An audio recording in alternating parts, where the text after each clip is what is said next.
Hello friends, आपका मेरे channel पर स्वागत है।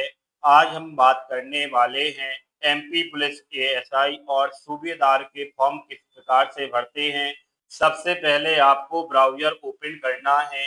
ब्राउज़र पर टाइप करना है MPESB और एंटर कर देना है। इसके बाद हमें mpesb.mp.gov की वेबसाइट पर क्लिक करना है और इसके बाद हम इस प्रकार की वेबसाइट पर पहुंच जाएंगे। हम यहाँ पर अपनी आवश्यकता के अनुसार भाषा चुनेंगे। जिसके बाद हमारे सामने कुछ इस प्रकार का वेब पेज आएगा। हम यहाँ पर क्रॉस करके क्लिक कर देंगे। जिसके बाद हम यहाँ ऑनलाइन फॉर्म पर क्लिक करेंगे दोस्तों। जिसके बाद आप कुछ इस प्रकार की वेबसाइट पर आ जाएंगे। अगर आप पहली बार मध्य प्रदेश गवर्नमेंट के फॉर्म भर रहे हैं तो आपको व्यापम का प्रोफाइल बनाना होगा। जिसके लिए आप उम्मीदवार प्रोफाइलिंग पर क्लिक करेंगे।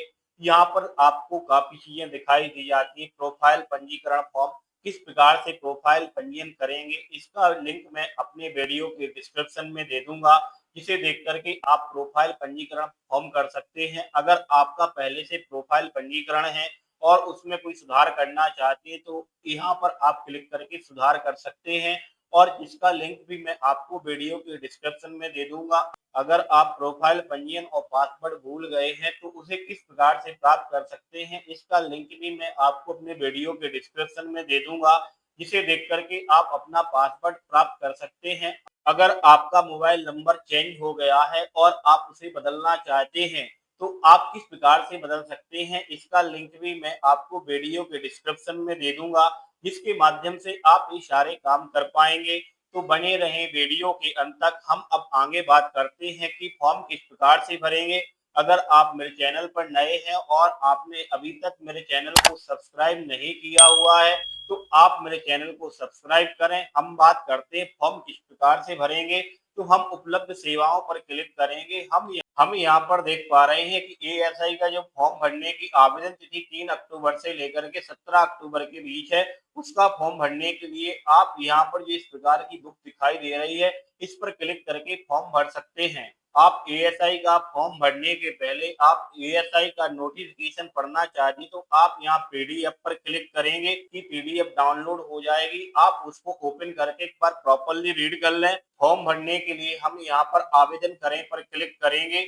हमें यहाँ पर टर्म्स एंड कंडीशन को रीड करना है और यहाँ पर क्लिक करना है। इसके बाद हम यहाँ पर नीचे की तरफ आएंगे और यहाँ पर आगे बढ़े पर क्लिक करेंगे। यहाँ पर सामान्य पंजीकरण क्रमांक डालेंगे, यहाँ पर जन्म तिथि डालेंगे और यहाँ पर जो दिया गया कैप्चा है उसे यहाँ पर भरेंगे और सत्यापित कर आगे बढ़े पर क्लिक करेंगे।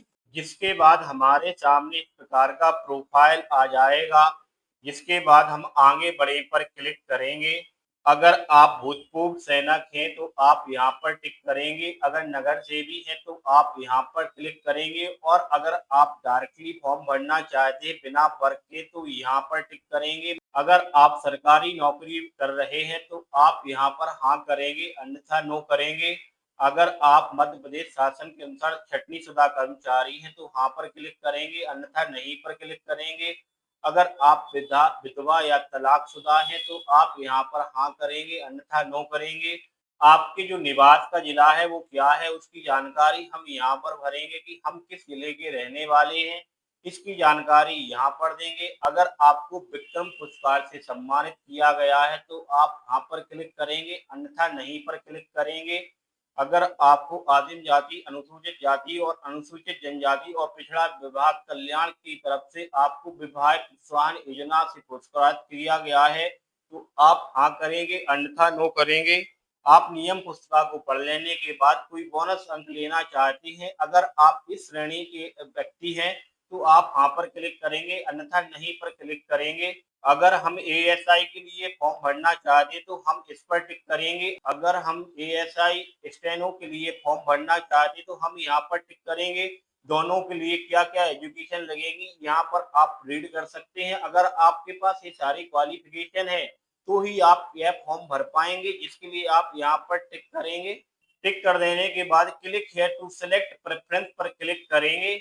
यहाँ पर आप देख सकते हैं कि शैक्षणिक योग्यता की जानकारी आपको देना है। यहाँ पर आपको 10वीं की मार्कशीट के हिसाब से जानकारी भरनी है। आपको यहाँ पर 10वीं का रोल नंबर डालना है। 10वीं आपने कब पास की उसकी जानकारी आपको यहाँ पर देनी है और किस बोर्ड से आपने पास की उसकी जानकारी आपको यहाँ पर देनी है। इसी प्रकार से आपको 12वीं की जानकारी यहाँ पर भरनी है कि 12वीं का रोल नंबर क्या है, यहाँ पर डालना है। 12वीं का उत्तीर्ण वर्ष यहाँ पर डालना है। 12वीं क्लास का बोर्ड क्या था उसकी जानकारी आपको यहाँ पर देनी है, जिसके लिए हमारे सामने यहाँ पर नियुक्ति हेतु पदों की प्राथमिकता चयन करें का ऑप्शन आता है। हमें यहाँ पर अपनी प्रायोरिटी के अनुसार भरना है।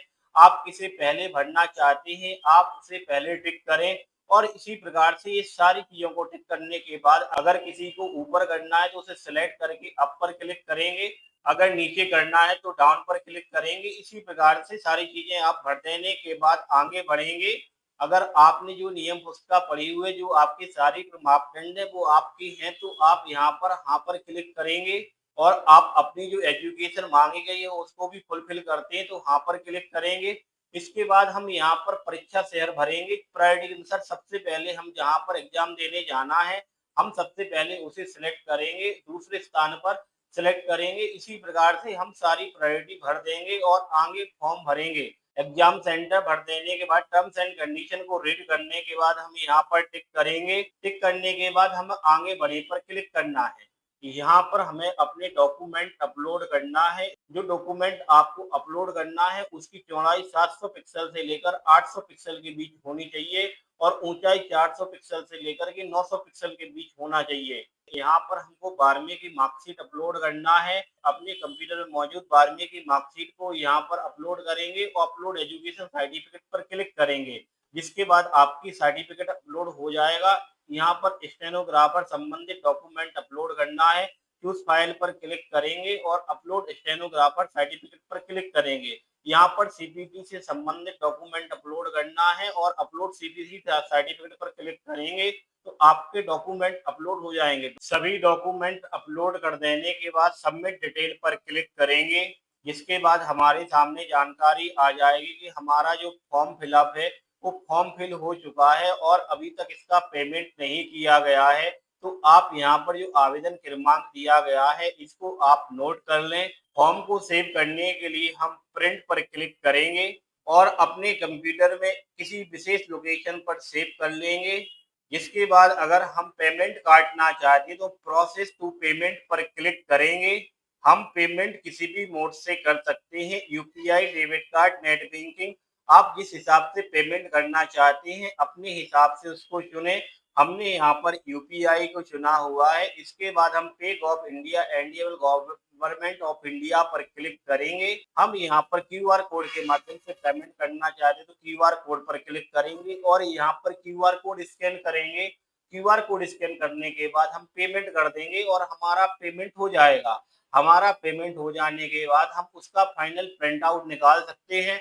अगर आपको प्रिंट आउट निकालने में कोई दिक्कत आती है तो आप व्यापम की वेबसाइट पर स्टार्टिंग में जाएंगे और यहाँ पर जो आपका आवेदन नंबर है आप यहाँ पर आवेदन नंबर डालेंगे और यहाँ पर जन्म तिथि डालेंगे और आपका जो प्रोफाइल का पासवर्ड यहाँ पर डालेंगे और यहाँ पर जो दिया गया कैप्चा है यहाँ पर डालेंगे और आगे बढ़े पर क्लिक करेंगे तो आप उसका प्रिंट आउट निकाल सकते हैं। अगर आपका आवेदन संख्या खो गया है तो आप यहाँ पर प्रोफाइल संख्या के माध्यम से आवेदन प्राप्त कर सकते हैं। अगर आपको मेरे द्वारा दी गई जानकारी आपके काम की रही है तो आप मेरे चैनल को सब्सक्राइब करें, मेरे वीडियो को लाइक करें, शेयर करें, कमेंट करें। अगर आपको कोई प्रॉब्लम है तो आप मुझे कमेंट बॉक्स में बताएं। मैं कोशिश करूंगा कि मैं आपकी प्रॉब्लम जल्द से जल्द सॉल्व कर दूंगा। वीडियो देखने के लिए आपका बहुत बहुत धन्यवाद। जय हिंद।